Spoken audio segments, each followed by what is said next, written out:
Comment ça? T'es toujours pas abonné à ma chaîne YouTube? Eh bah tu vas vite rectifier le tir. Tu t'abonnes et tu actives les notifications pour rater aucune de mes prochaines vidéos.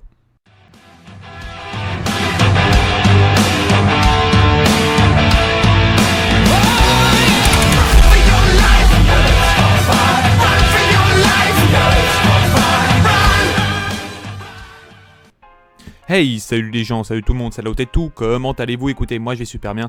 Aujourd'hui on se retrouve pour une vidéo un peu spéciale, il s'agit d'un tuto comment avoir un putain de shoot. Un shoot mais juste incroyable, en normal bien évidemment, et cela va aider également pour les players hardcore.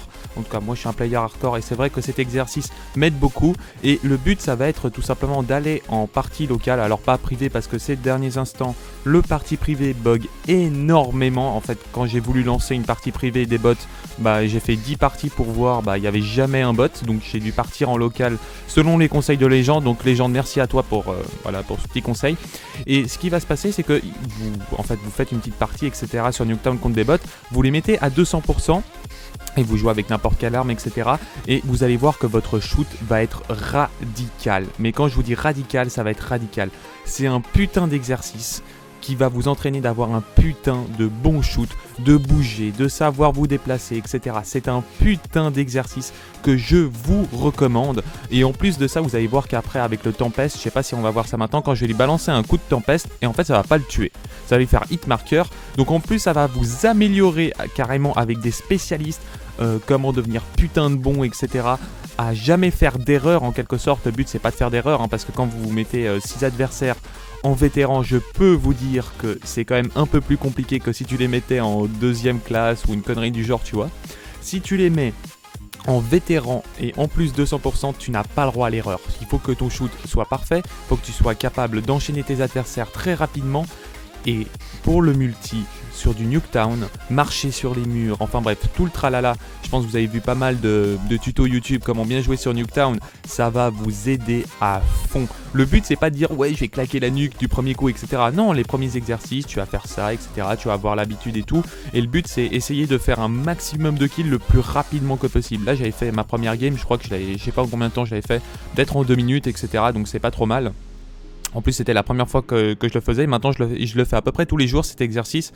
C'est assez utile, je vais pas vous le cacher. C'est vraiment très utile comme exercice et je vais vous le recommander. Mais après vous allez me dire ouais mais pourquoi la vidéo dure 7 minutes lorsque c'est bientôt fini? Parce qu'il y a un autre truc à faire. Il y a un autre truc à faire que je vais vous recommander de faire, qui va vous permettre d'avoir également un putain de shoot. Ça va encore plus améliorer qu'avant.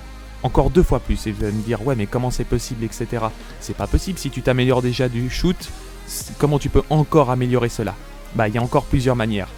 Il y a une manière où sinon tu fais que des tirs en headshot, c'est-à-dire que tu mets que tes adversaires soient morts qu'avec des headshots. C'est vrai que c'est également un bon exercice, mais il y a une autre méthode, et ça c'est vrai qu'avec les burns ça aide énormément. C'est faire des kills only dans les airs, et ça va vous améliorer aussi. C'est un truc de malade.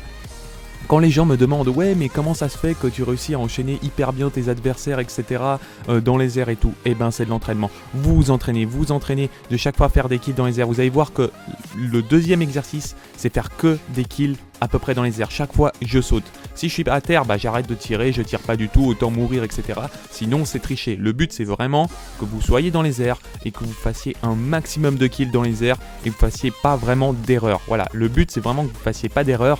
Et le principal c'est également d'enchaîner ses adversaires dans les airs, se dire attends là je suis un peu dans la merde et tout, il y a pas mal d'adversaires, il faut que je bouge à droite, etc. Et en fait tu vas tellement avoir l'habitude de faire ce genre de move qu'en multi, c'est-à-dire tiens j'ai fait ce move là, inconsciemment je vais le faire. Tu vas pas te rendre compte mais inconsciemment tu vas le faire. Et c'est juste incroyable, et je vous recommande de faire cet exercice. Juste avant de jouer à Call of, vous partez en partie privée, vous mettez des bots à 200% et vous amusez à faire déjà le premier exercice comme je vous ai dit, donc les bots vétérans 200%, et également la même chose pour le deuxième exercice, bots 200%, etc. Et vous amusez à faire que des jumps, à les buter qu'en jumpant.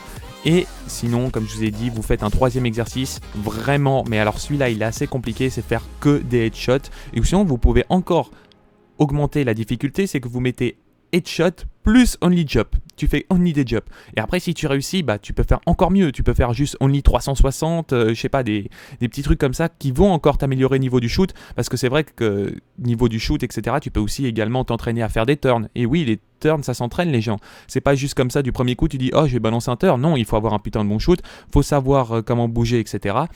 Et c'est à force de jouer, et de faire ces exercices-là qui vont vous permettre de devenir meilleur. Ensuite, un petit dernier truc, mettez post-combustion pour cet exercice-là, parce que sans post-combustion, c'est quand même assez chaud, je peux vous le confirmer. Donc mettez post-combustion, cela va vous aider lors de votre défi. Voilà les gens, c'est la fin de cette vidéo, j'espère qu'elle vous aura plu. N'hésitez pas à mettre un max de likes, de commentaires et de partages. Et on se retrouve pour une prochaine vidéo. Ciao ciao tout le monde.